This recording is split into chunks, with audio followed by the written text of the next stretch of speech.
Pour qui connaît la vérité, saura comprendre le monde. Un monde qu'il observera avec le recul nécessaire. Je le dis parce qu'il ne manquera pas de constater la disparition de ce que la notion de vérité a d'intrinsèque. Cette notion de vérité intrinsèque apparaîtra comme un non-sens à cause de l'éclatement de la notion de vérité dans ce monde. En effet, il y a tellement de vérité que la vérité elle-même n'a plus de sens. C'est ici que ce que les savants de ce monde ont qualifié de richesse et ont arrosé de leur savoir comme on le ferait pour une plante pour la faire grandir. La multitude de vérités, dis-je, va montrer sa véritable valeur.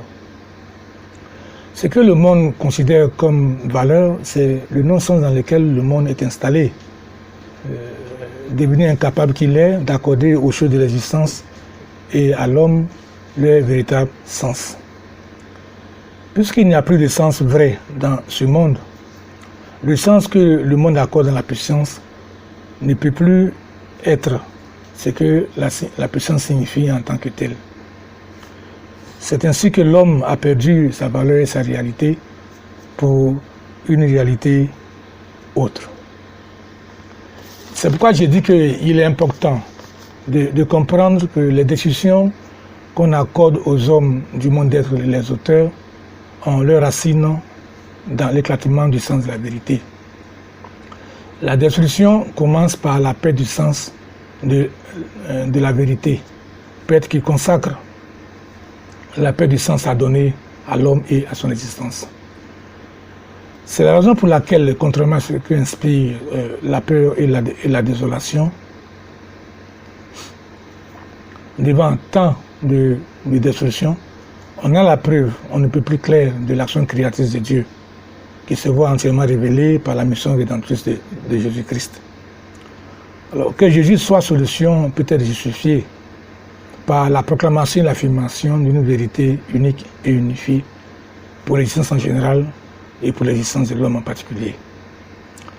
La vérité du Christ sauve parce qu'il ramène la conscience de l'homme à l'unicité d'une vérité qui le préserve de l'éclatement. Aussi effrayant que la destruction peut avoir l'air, il suffit de comprendre que le non-sens, la perte du sens de l'existence est la manifestation de l'absence de Dieu dans le sens que le monde accorde à son existence. Le monde, pour ainsi dire, n'a pas en partage le sens que Dieu le Créateur accorde à sa création. Alors, que l'on vienne donc à Jésus-Christ parce que Dieu le veut, que l'on naisse à la vie nouvelle et éternelle, soutenue par la bonté de Dieu, devrait suffire à nous faire comprendre la maîtrise que Dieu a de cette situation. En fait, le monde en son état manifeste sa condamnation par Dieu. Et cela est d'autant plus vrai que l'on ne peut venir au salut en Christ que parce que Dieu le veut.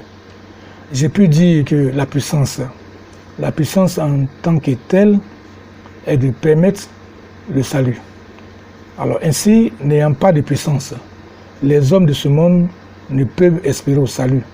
C'est la flamme de l'espoir qui est éteinte dans leur conscience pour le demeurer, qui les rend incapables de saisir la réalité de Dieu, d'où l'affirmation de sa négation et l'affirmation de son inexistence. Le salut que l'on obtient par la foi, dis-je, en Jésus-Christ, est de la sorte entièrement justifié. En effet, dans ce chaos, dans cette destruction, dans cet enfer qui constitue le monde, la foi, dis-je, démontre l'espérance à la vie, et plus qu'une espérance, la réalité de la vie.